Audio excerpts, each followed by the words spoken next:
My tee time was at 10:15, and I stepped to the first tee and hit.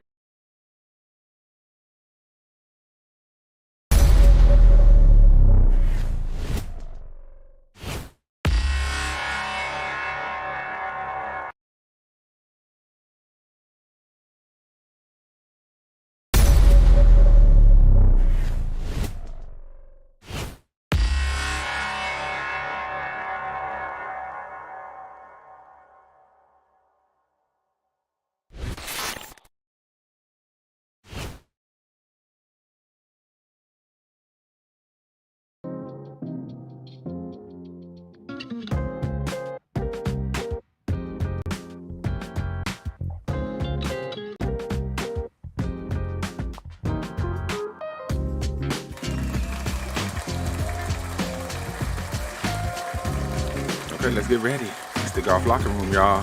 We're gonna make it happen. Let's get all our stuff going. What is it? Oh, it's 5:06. Let's get live.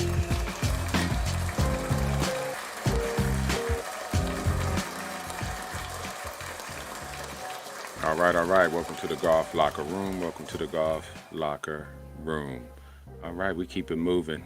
I think we're on episode 53. Thanks for everyone supporting and listening and getting this knowledge and getting this entertainment. What up, Big Sif? What's good with you, bro? Hope all is well in LA and Tampa. Oh yeah, everything is good. Everything is good. Oh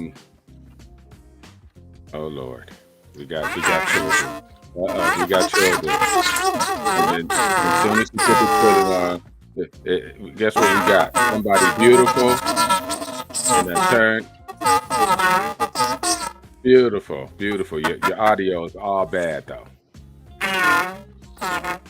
Hey, Granny. Hey, grandkid. What a beautiful grandkid. Oh, it's a gorgeous looking kid. Gorgeous. Gorgeous. I don't know what you did or what you hit, but you sound like a robot. There we go. Let's keep it cracking. News. What you got? Anything new? Oh, I put something new in the bag, Sif. I put a stealth driver in the bag. I like it. What I found though, shaft. The head is fine and all. It's probably what you look down and see and what you're comfortable with. But performance comes with the shaft and what shaft you work best. What's your thoughts on that? Hey, no doubt. I picked the Stealth up about a month ago from one of my partners, and Nice. of course I had to change the shaft as well. So I'm an Oban guy, Oban, but it's a high-end shaft. I played 75 grams. But you're absolutely right, Manny. Shaft is the most important piece in all of your clubs. When you slow the frame down of someone hitting a golf ball, and you can see that shaft either bending, torquing. Shaft, man. But the thing about the Stealth, I really like it. It's one of the better drivers that I've had for some time. The energy is in the top face of the club, so you can hit it on the toe, hit it on the heel, and you still maximize your distance. So I'm pro Stealth. Yeah. I think it's that face. It's the carbon, of course, but I think it's the little indentations on the face that kind of take that spin down to under 2,000. Right. You can hit it off center a little bit. You're gonna find the fairway. To me, it's a fairway finder. It's a fairway. No doubt. If you 240 to 270 in the fairway, you playing golf. Yeah. You playing some golf. And I came up on the Callaways for years. I just loved the Big Bertha. Didn't know what the hell I was doing when I first played golf, but I loved the name. So I just gravitated to Big Bertha and Callaway, and I loved it. And but I've always been able to hit TaylorMade drivers and not Callaway drivers. My 3-wood is a Callaway though. Right. And I killed a 3-wood. But I can't hit the drivers, but I can hit the 3-wood. So I got a TaylorMade Stealth. Before the Stealth, I had a Sim, and I still got my old Callaway 3-wood that's been trusted and handy for about 10 years, and I'm just not getting rid of it because I love it so much. And then I got an Adams Fairway. I mean, I got an Adams Hybrid, a 2 though, old school 2 I found on eBay for $40 maybe 7 years ago. I just can't get it. I just keep reshafting it and tweaking with the shaft, and that's 220 for them long par 3s. Big Trish, what you playing with? I heard you got some new clubs too.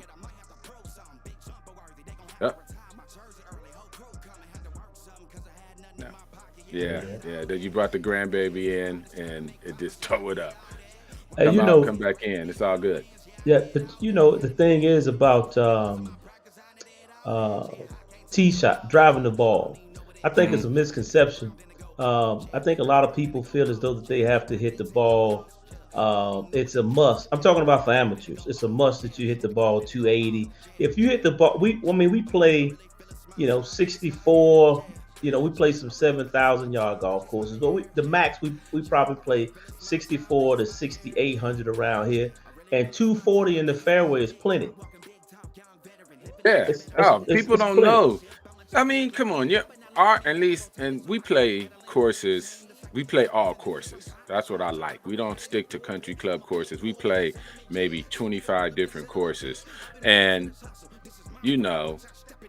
our courses may be like on the longer side is 6,800, right? 6,900, but mostly they are probably 6,500. Our par fours maybe the longest be like 420, right? From the blues, not from the tips, because I play from the blues. The tips is maybe a little longer, but yeah. But the average par 4 that we play out here in California be about 385. 385. You get some 425, you get some a little lower, and the average is about 380. You 250 in the fairway, 240 in the fairway, you 230 in the fairway, you okay. You shouldn't have more than a 7, 8, or 9 in your hand. That's how you should know you playing the right tees. Oh, wait, no doubt. I tell people all the time, if you have 5-iron coming into par 4s, 60% of the time you're playing the wrong tees, or you need to go up. Yeah, definitely. I always say you shouldn't even. I think you should have 7 or less. Right, no doubt. And you on a par 4, you should have a 7. 7 is the max to me, because you ain't gonna get close all the time with something. 6s, you bringing 6s and 5s in. It's hard to get close. It's hard to get those birdies with them 6s and 5s, unless you like Cantley or somebody like that, or Morikawa. Morikawa uses 6 like a wedge, but that's one person. You know what I mean? What else? Oh, I got a prediction. Then we're gonna get to our guest, because we have a great guest, a trailblazer, breaking ground. We always love it when our people break ground. But I predict Cameron Champ will win 1 major and possibly 2 within the next 3 years. I'm going to ride with you. And the reason that I'm riding with you is because it's not that he lacks talent. He's probably one of the top 10 most talented guys out there. But once he is able to play lights out from 150 and in, he's gonna torch some people. And I'm sitting here talking like he's a tour player. And when I'm saying from 150 and in, I'm talking about being able to work the wedges and the putter like a Ginzu, because he hits it a long ways, and he walks off the hole with par a lot of time, where he's in the birdie slot. Definitely. I just think his trajectory kind of reminds me of some of the cats that came up and had a run in the last couple of years, like a Cantley, like both Camerons. They kind of languished in the top 40 top 30s for a while, some top 50s. I mean, Cantley his boy had an accident and it was something, but they kind of language and all of a sudden, kaboom! You know what I'm saying? Watch Cameron have a kaboom moment in the next 3 years. He's crazy, crazy talented. Because we have a lot of conversations like, well, do you want Cameron to go to Live? I was like, Harold's and Live. We need representatives on every tour that's possible. To me, that's just just what do I know? Whose life am I in? But that's just my preference. I like HV3 on Live, and I love Cameron and Bramlett on the tour. You know what I mean? And I just think, as far as our brightest and our most talented, and that's Cameron. Oh, trust me, that's Cameron Champ. And I'm telling you, a major in the next 3 years. You heard it first. This is 11/2/2022. So by 2025, I want people to say, you was right. You was right. And if he wins one, he's definitely going to win two. He's going to have a kaboom moment. He's about a year away. A boom moment. Trish is back. Looking good, sounding good. What up, though? Man, I don't know. I'm going to try this one more time. Do I sound like a chipmunk still? No, you good. You're perfect. Awesome. No, I'm just out here in Virginia visiting my grandson. After the tournament, I had to come and get me some loving. So came out here and just hung out for a little bit. So it's been cool. And so I got this little book from Charlie Sifford Jr. and was able to bring it here and read the book with him. So it's a good look. Good. Charlie takes a shot. Y'all gotta get it. I gotta send you my 2 books. My golf coloring book. Yeah, I got to send you my 2 books. I forgot you had a little guy. It teaches you the ABCs, the 1, 2, 3s, and golf etiquette.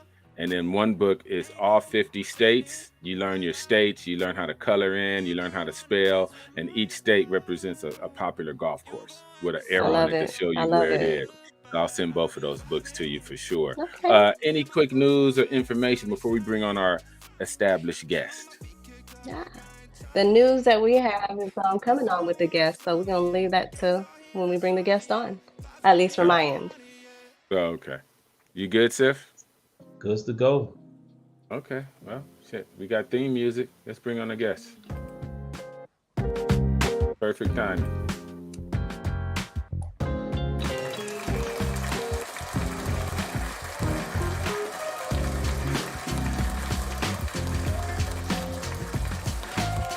Here now. He's here.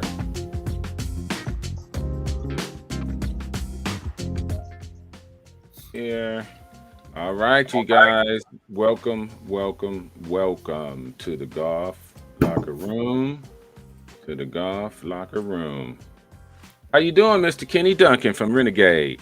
What's up, guys? I'm actually a little sick, so y'all caught me on a bad day, but hopefully I sound good for the next hour or so kicking with y'all. You know, this weather is crazy. It's warm and it's cold, so I'm drinking some feel good. Oh, good. Yeah. I hope you ain't got that vid. Hope you don't got that Vizzo did. All right. Welcome. Trish, you can start off. Because I didn't get you to do the introduction. All right. So we have the honor and pleasure to have Kenneth Duncan with Renegade Golf. He's CEO and founder. He's a visionary, a philanthropist, an innovator. He's doing great big things in the golf world, as we know, as a people. And we're just excited to have him on. And we're going to bring him on so he can tell us what Renegade's doing. I think we have some great news to share. So welcome. All right. Thanks for having me. All right, well, tell us a little about yourself first, briefly about yourself, and then let's dive into the company that we're so excited about. Yeah. Appreciate y'all having me. Love watching the show. Now I'm based in Atlanta, so kind of the black mecca of golf here. I went to school at University of Georgia, so I've been down the road for a little while now. And being my partner, founded Renegade a couple years ago. I've been a serial entrepreneur, philanthropist, always trying to find ways to give back to the community while also making a couple of dollars here. But it never connected those interests to my passion, which is golf, until starting Renegade. So I grew up in the First Tee program, started about 9 years old. So been playing golf for about 20 years now. Never had the game that a lot of these elite juniors had. And I was good and I played high school golf, but never that game. So now I finally found a place in the golf space where I can kind of really carve a niche. and really be able to kind of give back to it. So Renegade was born. We started off with golf bags. That's another introductory product to make it, make our splash into the space. And here we are now with bags, balls, apparel on the way. And it's been a fun journey ride. Get that up. Because I love that. I love that you started very young and still had the passion and understanding that there's more than being a pro to contribute to the game and contribute to the community. Big Sif. What's up, KD? Hope all is well down in the A, man. Yes, sir. Good to see you again. Likewise, man. Hope you wish you a speedy recovery.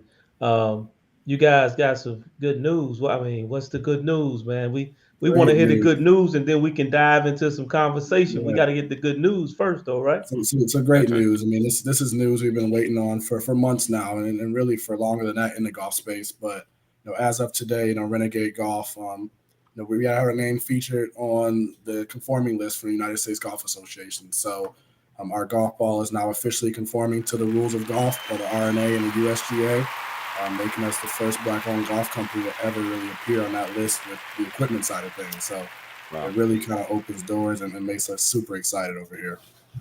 Oh, man, that's huge. That's amazing. And just for budding entrepreneurs and people in business in general, because we're going to get into a piece later on in the year about how we make money, keep money. How hard was that to get that certification? Because people don't understand the cost, the time, the legal paperwork to really make your stuff totally legit and conforming.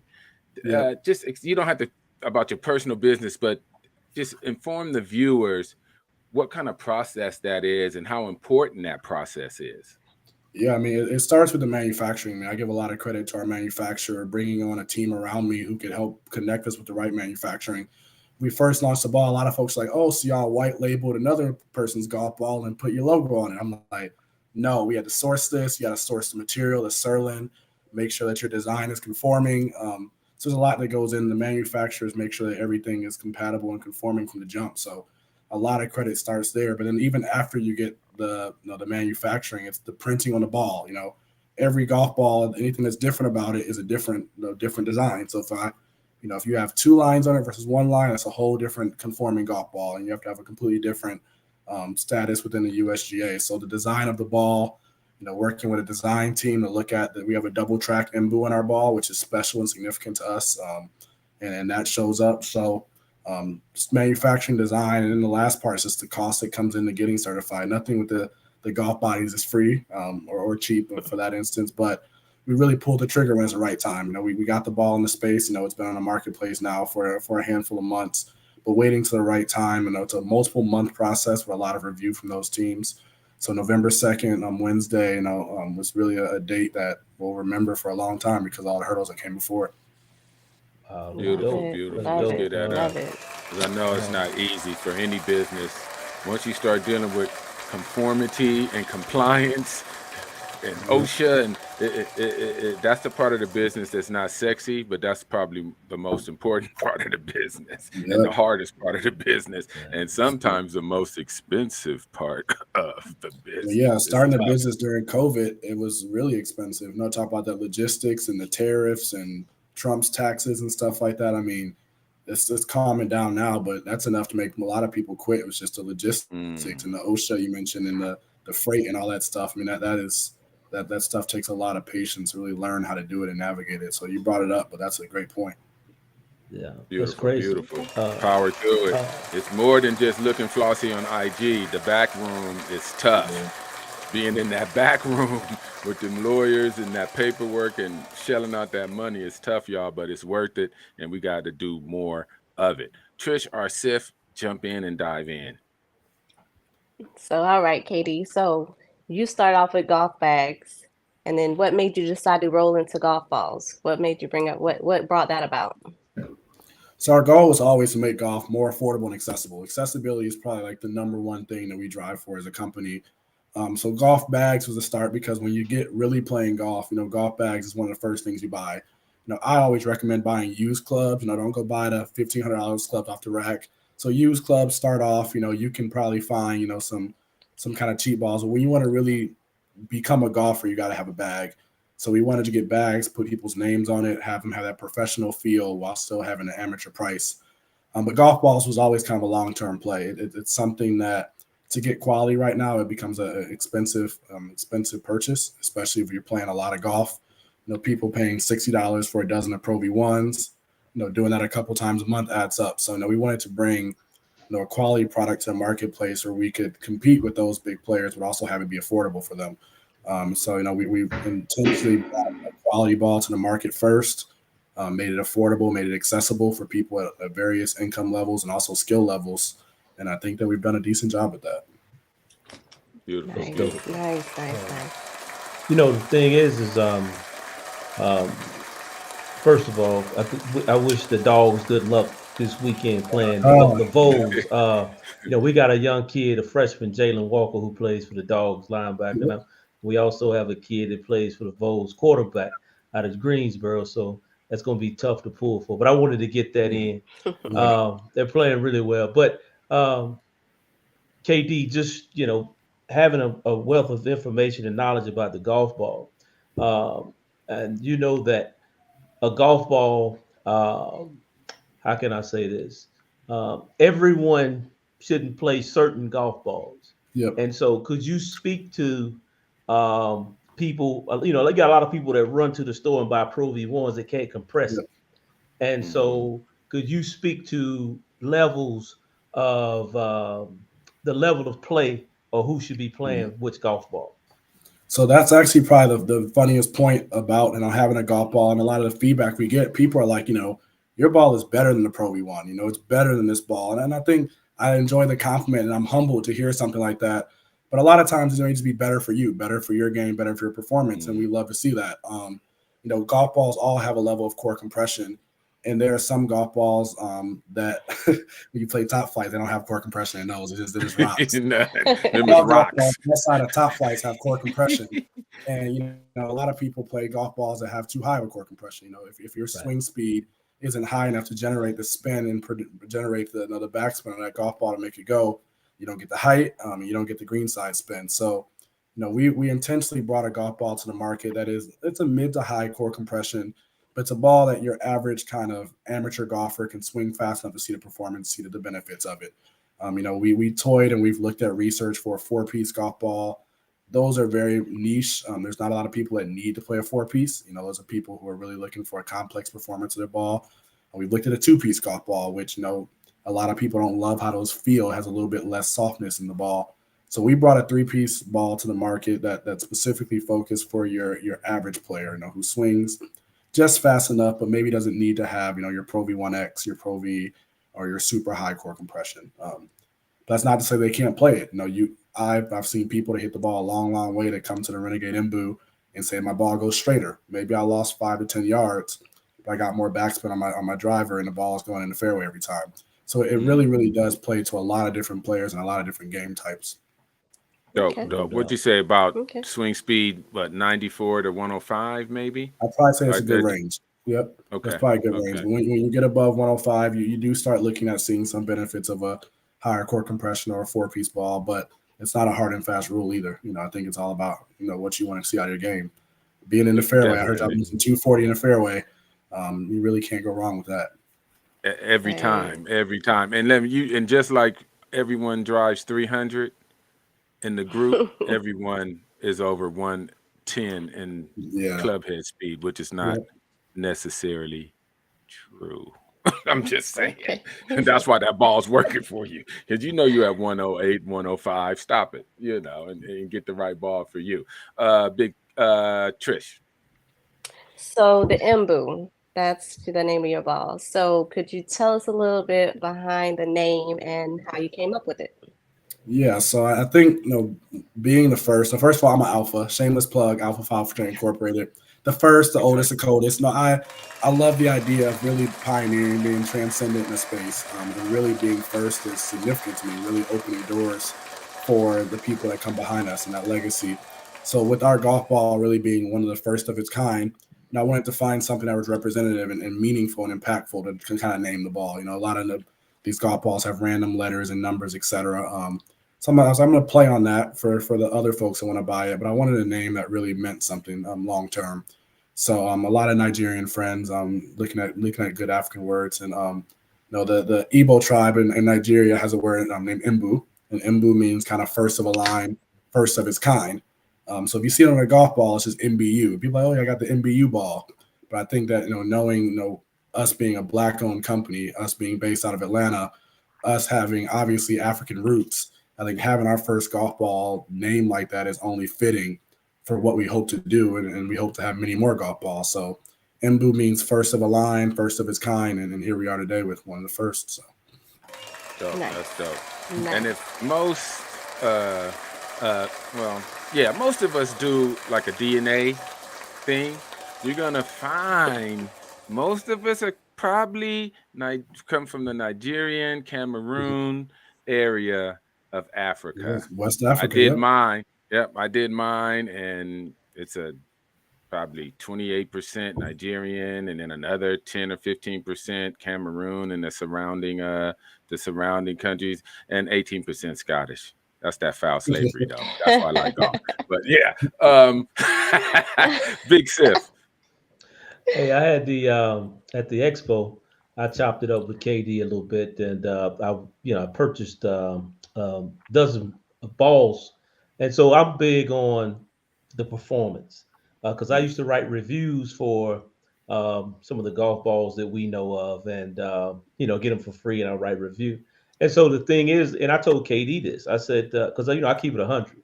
I said the first thing when I pulled the ball out of the sleeve, at first I didn't like the feel of the ball. I thought that it was gonna be okay. Here's just another guy, as he stated, you're putting a name on somebody else's ball, and Right so right. And so the thing is when I put the ball in play, the ball is a great golf ball. Especially around the green.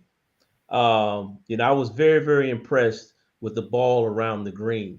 I've got a club, my club swing speed is a little, 110 higher. So I'm used to seeing that Pro V1 get out there and change the gear. But the thing was, it was very forgiving. But I like control. I like to be able to control my ball with wedges and things of that nature.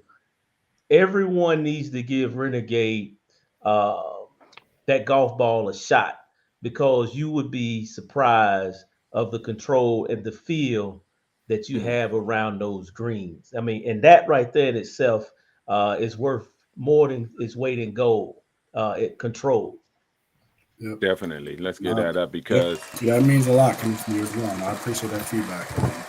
Because I definitely, what you said is a shot. I definitely don't think that every ball is right for everybody, but they'll definitely have an opportunity for somebody to try it out one time, to buy that one box and see if it fits. And if it does, and we love to have a lifelong customer. If it doesn't, you gave it a shot and you supported a local small Black-owned business. So you really can't miss with that shot. And it ain't $52. And it ain't $52. You can't go wrong. Exactly. You can't go wrong. When thinking about a ball for the amateur and formulating it, and like Sif said, I think around the greens is where our amateurs should shine. No one's bombing at 300 all the time off the tee, but you do need something. And we're probably not going into the greens as we should as an amateur. So you do need a little something to stick, a little something that feels good. I think to me, that's more important than even I could bomb it an extra 10 yards off the tee. Yeah, you bombing it 10 yards off the tee in the rough. You want to get to when you finally get to the green, you want it to stay on the green. Did you come up with that, or you thought that was important when you was formulating the ball, or where did you put your specs of importance for the amateur golfer? I think really the biggest importance was price. I think that, when we looked at performance is important, we want to have a quality ball, but more than anything, especially as a new company in the space, you can't come in with a $55 ball.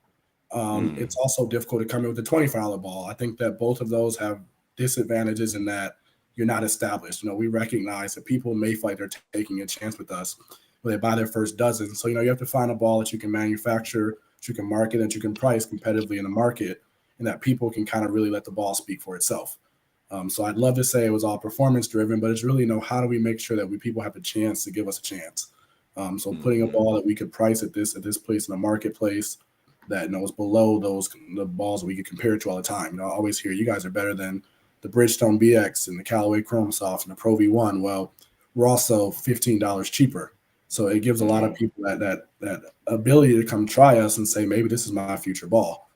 So, we definitely have looked at performance of other types of balls, a lower core compression ball coming out soon, more for those high level amateur junior golfers who may not have the swing speed to really compete at a high level with this ball. And also maybe toy with the 4-piece ball for the professionals one day when we want to be on the PGA Tour, having something that's more fitting for the guys who are swinging 110, 115. But I think to start off, being in a place where we could be at a great price for amateur golfers or great performance was really the foremost priority.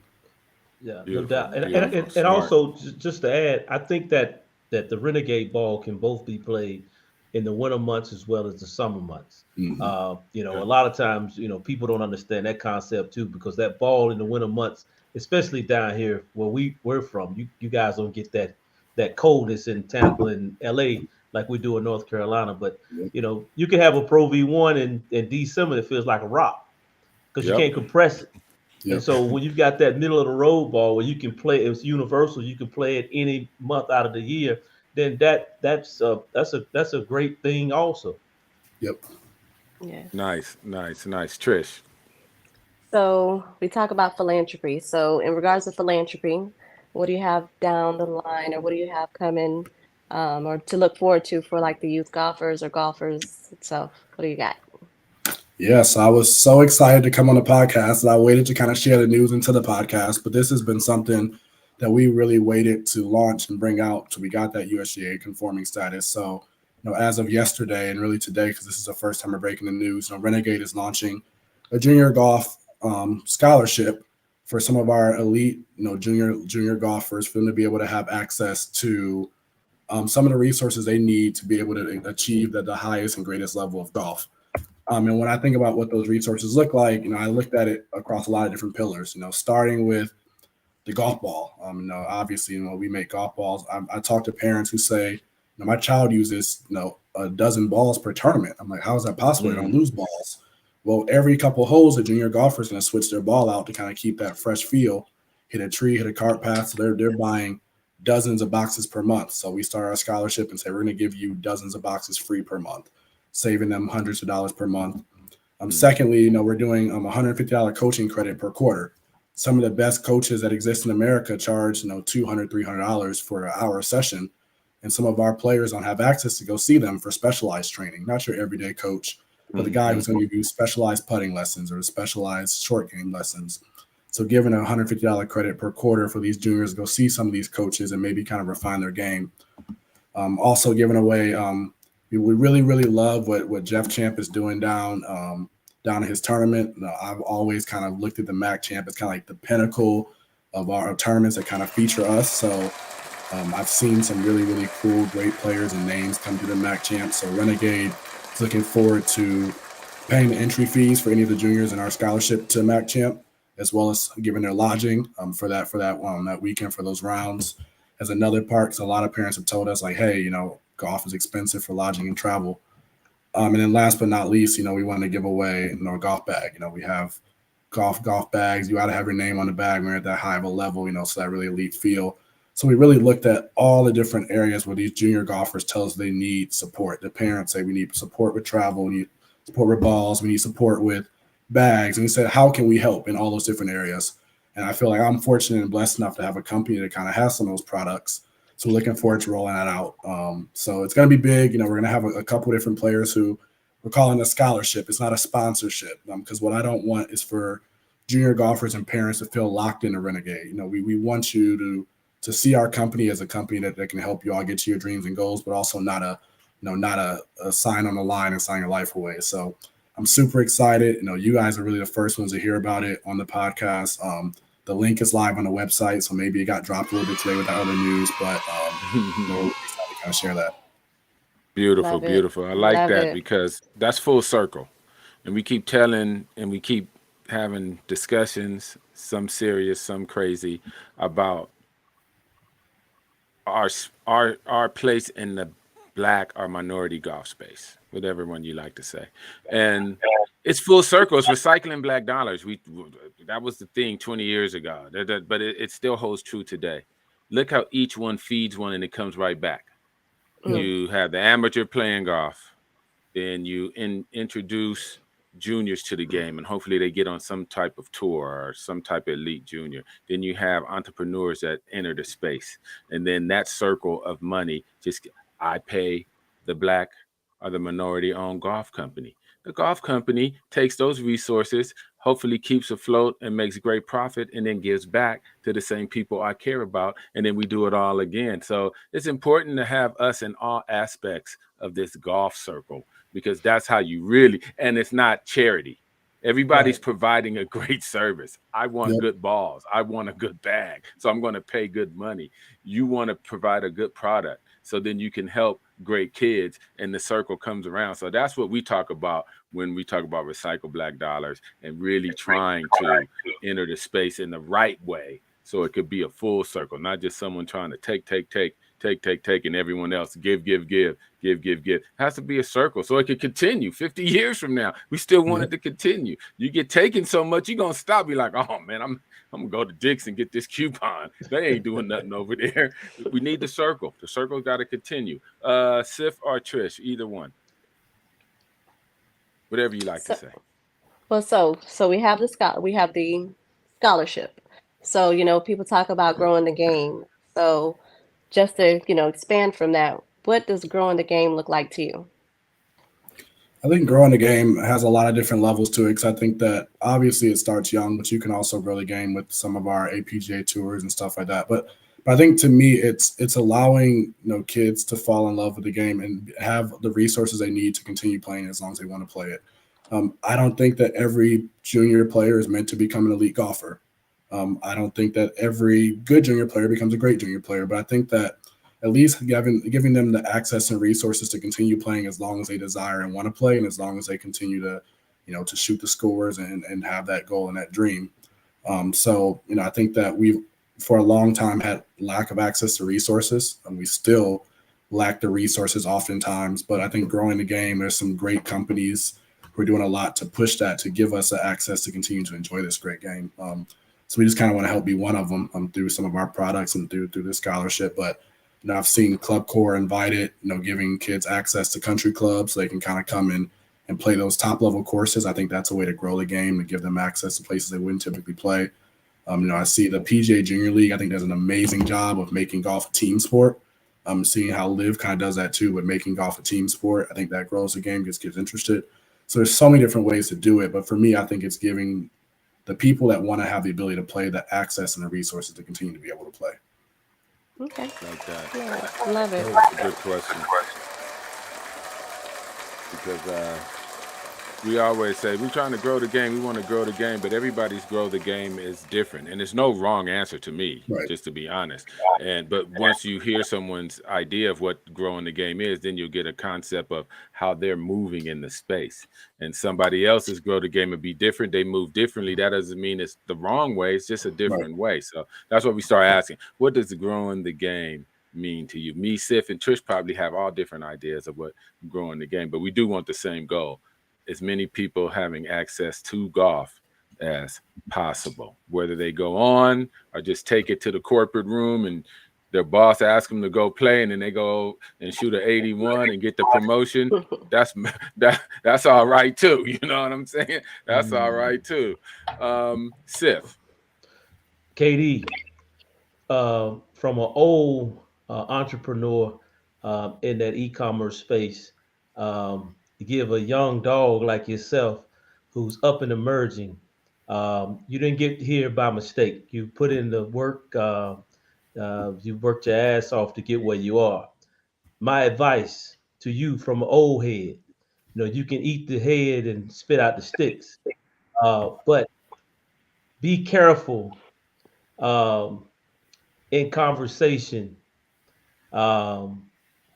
in golf groups and platforms. And what I mean by that is this: we are some fickle people, and you've put yourself in a position where you're going to thrive on both sides of the aisle. You know, your golf ball ain't a white golf ball, it ain't a black golf ball, it's a green golf ball. Uh, and so a lot of times, man, I know you remind me a lot of myself. A lot of times we can be in these golf platforms and you gonna say what's on your mind. And the thing is, you can say what's on your mind, and then you may have 200 cats that are in opposition of what you said that was on your mind, and then they start hating on the golf ball. You know what I'm saying? So sometimes, man, don't do like me. But if you need to call me and have me to be the bulldog, then I will. So we have to have some type of strategy in terms of moving this thing forward. Right now, man, just play your position. Hey, give instruction, information about the golf ball, and don't have an opinion about all kind of other stuff. Now you can hit me on my inbox and say, this is how I feel. Put it out there. So, And so I'll I've put it out there. had some really good conversations with a lot of folks in the group. You know, I've talked to I've talked to Eric Napier, talked to you yourself. I would push back a little bit on that because you got to look at the company name. The company name is Renegade. And a little story about the name Renegade. You know, like I said, I'm an alpha, and you know, I was always known as a person who kind of pushed the envelope, who kind of always was a little bit different. I'm going to share my opinion, and respectfully, of course, always respectfully, always with with some candor. And you know, I think you're right about a lot of what you said, but I think that Renegades can get to a level and a size someday so big where 200 people won't even matter. You know, I think that Get there first. right. We have to get there, but I think our branding. You know, I always want to be on. I want to be a willing and able to talk about the controversial things and be on the edge. So I think that's what's going to help us stand out across all these brands. A lot of people ask me like, how do you differentiate from Titleist, from Callaway, from Ping, etc. I think we have to be willing to kind of push the envelope a little bit to push golf forward. If we were to go make commercials with a bunch of blonde hair, blue-eyed white guys holding our golf ball, we would kind of fit in line with what they're marketing, and they have their professional players do it, but we would never surpass them or get to where they are. We'd always be playing from behind. So we got to kind of sometimes mix it up, splash. No, I'm not going to ever talk about somebody's mama, but I feel like you got to be willing to kind of splash and kind of see what sticks, because we're in a space that like we got to somehow stand out. I mean, not just having a golf ball and being a black company is going to do it. We got to be willing to kind of push the envelope, be a little bit controversial, and within reason. And sometimes I got to do that, especially when people start talking crazy. I'm like, come on, now, we can't just accept craziness out here. But Kanye was a little controversial. A little bit controversial. It was a little bit controversial. You're smart enough, man, to pick the battles. Man. You know what I'm saying? Where you're coming from. I just had to throw in a shameless Renegade plug. Man, that's my line name too. So I'm always gonna keep it, but definitely, I know how those groups and how those conversations spread outside the groups and conversations. So I definitely want to make sure that everybody has a positive impression when they deal and interact with me specifically. Definitely, and it doesn't do us any good if our leaders and our top business people in the golf space it's not in the groups, because other groups get the benefit of top professionals and business owners in their circle. So ours need to really be in that circle. He needs to be in our groups. Well, we don't need to. It's not always Facebook groups, though. I think that we spend a lot of time our leaders on Facebook groups. We need to get our leaders in groups for real. We have a lot of great dialogue that happens on Facebook. I see Sif come in there talking about junior golf all the time.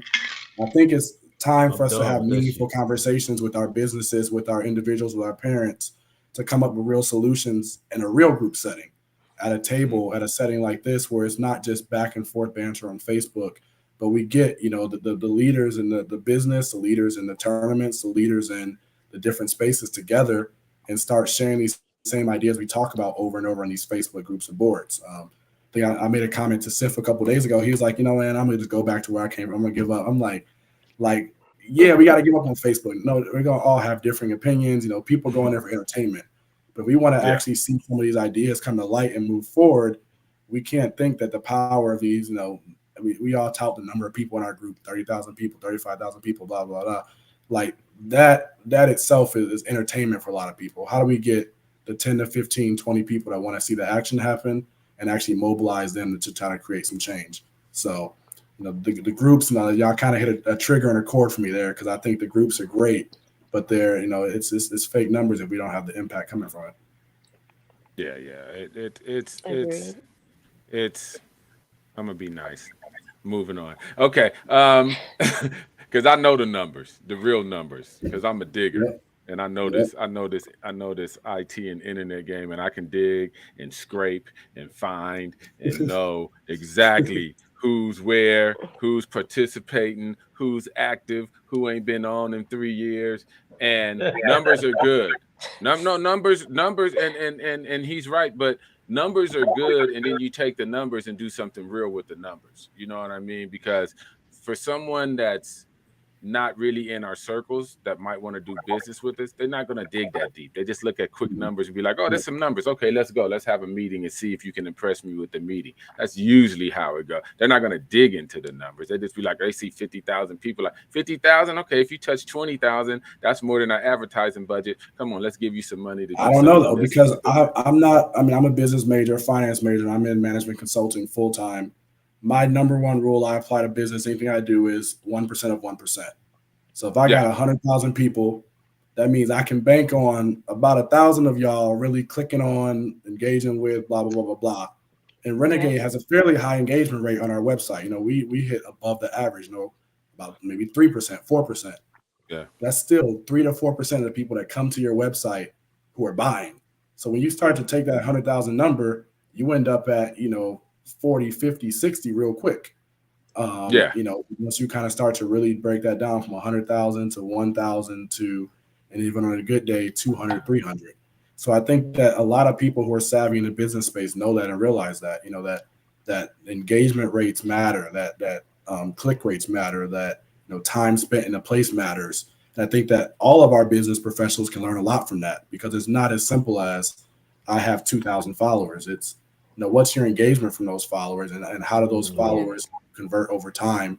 How do they share your content? I think a lot of our business owners who aren't as well versed in business are kind of missing some of those concepts. And I think it leads to some frustration amongst us, because it's like, why aren't these numbers converting? And I'm like, 30 goes to 3 goes to 30,000 goes to 3 goes to 30 quickly. Quickly. Yeah. And if you ever ran websites and had e-commerce and you really dig into your numbers and your Google AdSense and you're spending your money trying to get people to hit the site, they say you got to touch people 3 to 5 times before you can convert them. It's very humbling. You got to touch them 3 to 5 times before you can convert that one sale. 3 to 5 times. It humbles you, because I telling think you the truth. That comes to the website is going to click on it, but it's not how it works. They come, they might spend 30 seconds on the site. I'm like, dang, that's not enough. Yeah. So you definitely you're humbled by when you see the numbers, and I look at it. That's one of my big KPIs is, what's my added to cart rate, and then how many of those convert to actual sales. And if you can start to push all of that up, that's where you start to see your business start to flourish from the e-commerce space. It's tough. Tell them about it, because you can dig deep in the back end of your website. You can tell how many people hit which exact page, how long did they spend on that page, what did they look like. I've had a few e-commerce businesses. I dig down deep in the numbers, even with the podcast. I dig deep in the numbers with the podcast. You get the same analytics on videos, on excerpts. How many 3-second views, how many 1-second views on YouTube? You'll be like, okay, how many people watched? How long did they watch? How many ads did they skip? That's how you convert. So, and people don't know that until they try. I'm glad you gave that information to people. Don't get frustrated. It's a game. And it's a tough game, but once you understand the numbers, and like you said, the 100,000 may go down. If you do have 100,000 and get 10 customers, you're going to be happy. But you just keep needing those 100,000 to go in the big funnel, and you funnel them down. We ain't even going to get into funnels and clickbait and all that, but that's a whole nother thing. But it's true.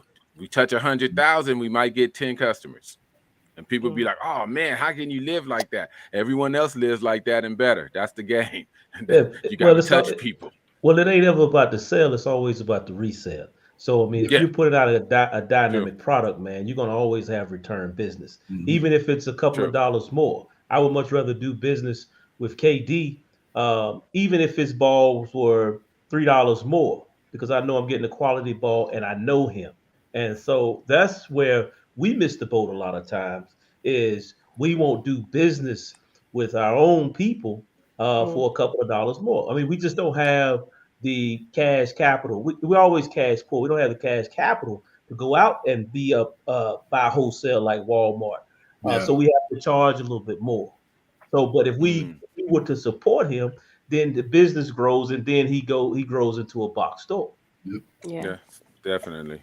Oh, we want Love it, we want the love it. buddy discount. Like, we want the homie discount from the hookup. folks. Yeah, like no. You should pay double if you're his friend. You should pay double. But You I should think pay double, Amazon not even is half. spoiling people. I think people have seen Amazon, the 2-day shipping, the Prime. It's kind of gotten people conditioned to believe that A, shipping doesn't cost, and B, you can get stuff, immediately in 2 days. Well, in every major city in America, Amazon has a distribution center that can get you stuff in 3 or 4 hours. Now, if I'm shipping something from Atlanta to Cali, A, it's very expensive, and B, that's a long trip. I don't have a distribution center in Cali yet that is going to be able to get you a product in 6 hours or 1 day.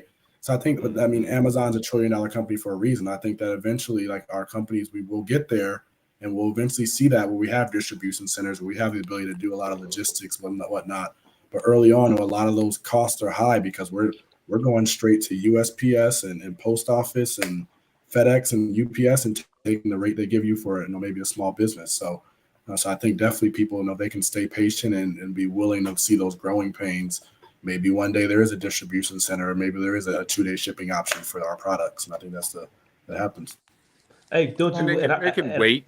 They can wait a week or so. Yeah. It ain't beef or pork. It ain't gonna spoil. They can wait to do good business with a good brother. Exactly. Wait. Amazon used to take a week or 2 weeks before Prime. I was an Amazon member before Prime, and it was a nightmare. But we didn't even know it was a nightmare because that was the usual. It took 2 weeks to get anything. So you buy them shoes, even from the Nike store, 2 weeks. The boss can take 2 weeks. It'll be fine. You'll just be that much excited. Right. Exactly. Grow up, people. Yeah. We trying to do business. It'd be here. dope if he had it. It'd be dope if it was individual distribution, where you can sell those things out your damn trunk. That would really be dope. That's a cash cow. But it's great that we have him on because he's touched on something that a lot of our guests hasn't touched on ever, and that is the nuts, bolts, and grinds of business behind the scenes, behind social media. Everybody can take a glossy picture.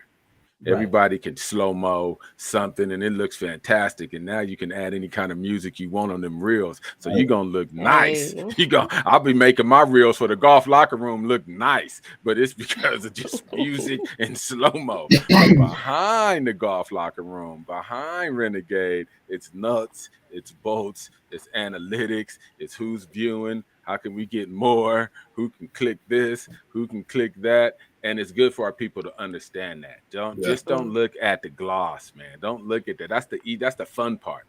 The hard part is behind the scenes. Like he said, logistics. Can I source this material from this country to get it to this person so then I can get this, and maybe I only get 3% extra because I sourced this and blah. That's the unsexy part, but that's the part that's needed if we want real business. We do want real business, no doubt. We don't always want white label. We don't always want to just stamp a logo on something and then ship it out the door. You have no control on quality. You have no control on look. Or is it going to work?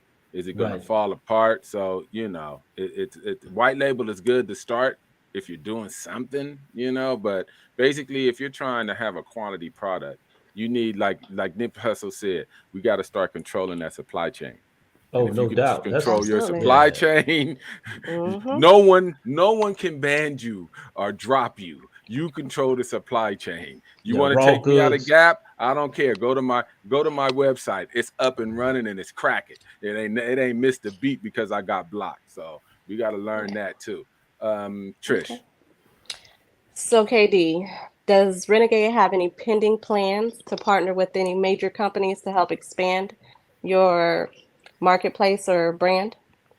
Yeah, so that's what keeps me busy now. I think that with a lot of these new announcements come a lot of great partnerships. So we've started conversations with some of the biggest brands in golf, and we have new people approaching us every week.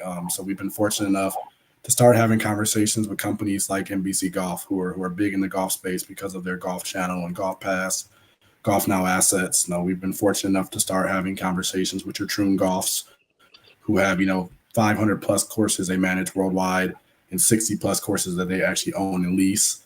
So being able to have balls and equipment in the Troon shops, and as well as Club Core Invited. I'm actually prepping for a meeting with Club Core Invited for tomorrow. So, and looking at at least some level of regional distribution, or having the Atlanta clubs or the Southeastern clubs. So major names in the golf space. But I try to stay humble and be patient and let it all play out. So I'm excited about the future potential partnerships. But for now, it's all the focus on Black Friday. Really, we got the holidays coming up, and I know it's going to be a hell of a month. So but I am looking forward to some of those partnerships coming to fruition.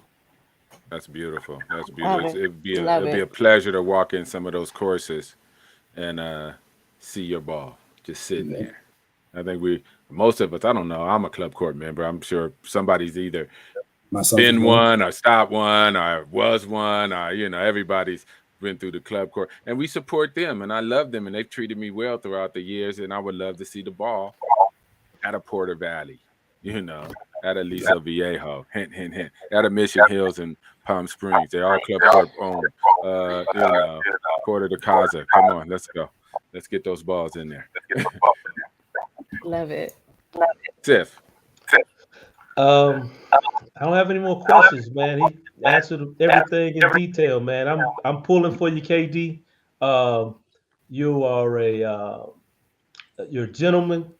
You go about doing things the right way. You're in a great space. I'm glad that you spoke about being a pretty good high school golfer, but didn't have the tools to take it a step further. But golf allowed you to be in the golf space. And I think a lot of times, man, when we talk about golf, people are always talking about their kids getting to the next level, PGA, this, that, but they never talk about the golf space. That's one of the reasons why I root so hard for Kendall Jackson, because she has all the tools. Let's get that up too. She has all the tools, and so if golf doesn't pan out for her at the next level, she's gonna be fine. She's gonna be fine. And but KD, man, I appreciate your time. I appreciate the experience, and I definitely enjoyed your golf ball. And looking forward to great things in the future. Thank you. All right. Guess what? We ain't gonna keep. He said he was sick, and we gonna listen to what he said. We gonna try to keep him, make him cough up a lung. Anytime, he's family. He can come on anytime. Any new stuff coming out, come through. We'll put it on our social media. Support this man. Support Renegade. Support the. So I got one last thing, Manny, if you don't mind. I got one last thing. Oh no, I never mind. Yep. No, I got one last thing. And I know this one's really important to me and to my heart. I think that one of the reasons I was so excited to be here and talk about the company and excited for today's news is that we have a lot of great Black golf companies that focus on apparel. We have a lot of great products. But I really, really encourage our young entrepreneurs, our entrepreneurs in general, to really give it a crack at the manufacturing space and really building that company. Today was such a special day for me because of how difficult it's been to source bags and products from China and Bangladesh, to look at raw materials that come from Asia, to deal with freight, shipping, and logistics. We had $10,000 worth of golf bags fall off a boat one time. Didn't have insurance for it. We had to learn about things like that. We've had lawsuits to deal with. We've had so many different things that makes a business. And I think that there's so many good lessons that come from that. So I encourage a lot of people who are kind of entrepreneurs or kind of tiptoe with their brands to really look at, if they have that entrepreneurship bug, to explore it. So, we put out the press release as one of the first Black company to really be on this equipment list, but hopefully I wouldn't tell anybody to go into clubs, but, we see more golf balls out there. We see more equipment, we see more manufactured goods that come from us that are by us. I think that's where we really start breaking through glass ceilings. We can have a company at every inch of this space, balls, bags, towels, hats, shoes, if we don't monopolize each other, if we don't cannibalize each other, and if we decide to collaborate with each other. So that message is important to me. I wanted to kind of share it because I know we have so many great entrepreneurs and people working, and I hope that we continue to work together and build an ecosystem and not just have a series of similar like products. So Exactly. Trish. Now, yeah. So, Katie, could you tell the good folks on here where they can find your product? So our product right now, hopefully, will be in Club Core soon in Troon, so you can find it there. But for now, we're selling online at www.renegade.golf. So not renegadegolf.com, but renegade.golf. That's also our social media handle, so you can follow us on Instagram at renegade.golf as well. You can always reach out to us at our email if you want to do some specialized orders. We talked golf balls a lot today, but customized golf bags as well. Reach out to us and we can get something set up for you there. So. Beautiful, beautiful, beautiful. Awesome. Support this brother.